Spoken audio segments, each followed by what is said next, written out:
Halo sahabat Nalar, kembali lagi di Nalarpedia. Kali ini kita akan membahas satu topik penting dan gak kalah menarik dari episode sebelumnya. Nah, bersama aku Nunut, kita akan mengupas topik ini karena Nalarpedia is your encyclopedia. Nah, kali ini kita akan membahas tentang kecemasan karena kita biasa membaca, mendengar, atau bahkan merasakan yang namanya kecemasan. Tapi kali ini kecemasan ini akan dikhususkan pada lansia dan aku di Nalarpedia akan memberikan sebuah solusi tentang kecemasannya ini, yaitu zikir sebagai psikoterapi pada kecemasan pada usia lansia.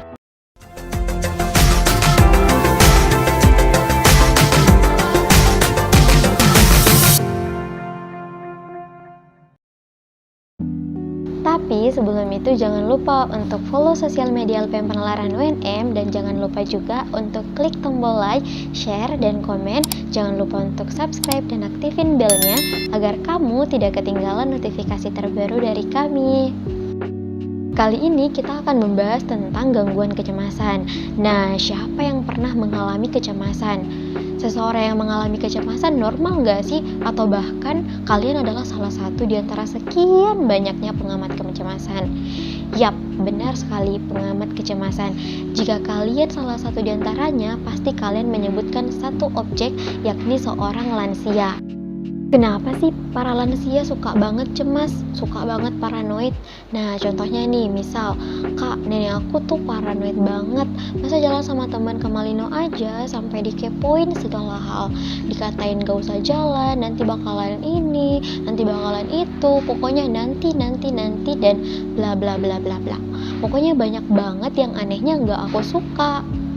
Nah, kira-kira kenapa sih lansia seperti itu? Lansia adalah salah satu fase hidup seseorang di mana fase tua atau lansia merupakan periode penutup dalam rentang kehidupan seseorang, dan pada setiap fase kehidupan akan ada gangguan psikologis tertentu yang akan dialami oleh seseorang seperti stres, depresi, termasuk anxiety pada fase lansia adalah salah satunya. Desmita dalam Dunia 2016 menjelaskan bahwa suatu perkembangan pada manusia tidak hanya berhenti ketika orang mencapai kematangan fisik.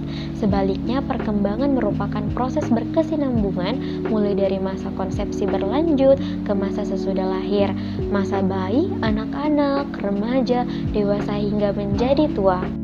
Proses menua yang dialami oleh lansia menimbulkan beberapa masalah kesehatan umum maupun kesehatan jiwa. Hal ini dikarenakan terjadinya penurunan kesehatan ataupun kondisi fisik, psikologis, maupun sosial dalam berinteraksi dengan satu sama lain. Lalu, upaya apa yang sebenarnya paling daily activity yang dapat dilakukan untuk mengurangi kecemasan pada lansia? Ada sebuah psikoterapi yang relate banget loh teman-teman. Sebagai anak yang baik yang mungkin sedang menyimak video kali ini adalah hal baik untuk memberikan sebuah edukasi berupa sharing dengan lansia kita dengan menyarankannya untuk berzikir dan memanfaatkannya sebagai obat dalam menghadapi kecemasan yang menghadang. Salah satu kecemasan yang sering dialami oleh lansia adalah perasaan takut mati, perasaan tidak berharga, kesepian, dan perasaan negatif lainnya yang semuanya bersumber dari penurunan kemampuan yang ada dalam dirinya, yakni kemampuan dari segi fisik maupun psikologis. Adapun zikir berarti mengingat Allah dengan cara menyebut namanya berulang-ulang. Ritual yang akan lebih mendekatkan kita kepada sosok yang menciptakan juga mematikan kita. Zikir merupakan suatu peribadatan yang dilakukan seorang hamba kepada Tuhannya.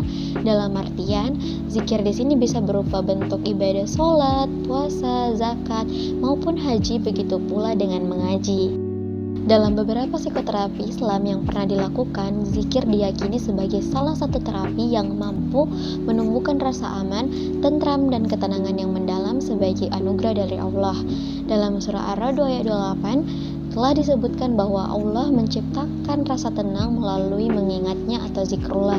Dalam riwayat Imam Muslim juga telah disebutkan bahwa Rasulullah SAW dalam hadisnya telah mengatakan bahwa apabila duduk satu kaum mengucapkan zikir kepada Allah, maka melingkungi makan mereka para malaikat dan meliputi atas mereka rahmat dan turun atas mereka sakinah atau rasa tentram dan tenang yang mendalam, dan Allah mengingat mereka di sisinya.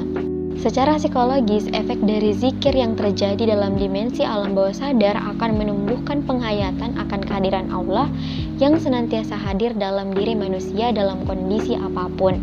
Ketika kesadaran itu muncul, maka manusia tidak akan lagi merasa dalam kesendirian dalam kehidupannya di dunia dan senantiasa merasa ringan dalam setiap langkahnya karena adanya tempat untuk berkeluh kesah, yakni Allah Subhanahu wa Ta'ala. Selain itu, zikir yang dilakukan dalam sikap rendah hati dan dengan adanya suara yang tenang atau lembut akan membawa dampak relaksasi dan ketenangan bagi pelakunya.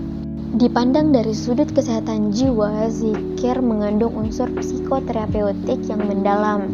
Psikoterapi religius ini tidak kalah pentingnya dengan psikoterapi psikiatrik karena ia mengandung kekuatan spiritual kerohanian yang akan membangkitkan rasa percaya diri dan rasa optimisme. Maka dari itu, psikoterapi zikir merupakan bentuk psikoterapi yang identik dengan meditasi. Lalu, bagaimana cara melakukan meditasi itu dan bagaimana cara kita agar mampu memberikan edukasi meditasi tersebut kepada lansia?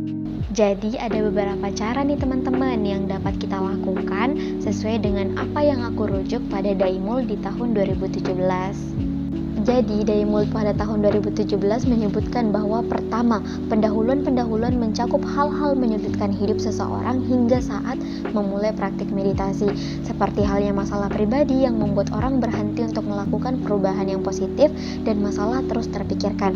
Hal ini perlu dirasakan dan mencoba untuk menangani tanpa mengeluh. Latihan pendahuluan mencakup perenungan terhadap hidup dengan proses mengamati kehidupan sendiri dengan jujur serta mengembangkan tekad dan keberanian untuk menetapkan keputusan guna mencapai ataupun memulai perjalanan spiritual yang disiplin. Jadi, mari kita simpulkan bahwa zikir dapat menjadi self-help untuk para lansia. Ancak dan Suroso dalam Fatma 2014 mengukuhkan adanya aspek terapeutik berupa autosugesti dalam ibadah sholat, di mana sholat di dalamnya adalah serangkaian kegiatan zikir. Dalam perspektif teori hipnosis, pengucapan kata yang berulang-ulang akan memberi efek sugesti pada pelakunya sehingga ada upaya bagi pelaku untuk membimbing dirinya sendiri menuju keyakinan atau perbuatan yang sesuai dengan apa yang ia ucapkan dalam proses hipnosis tersebut.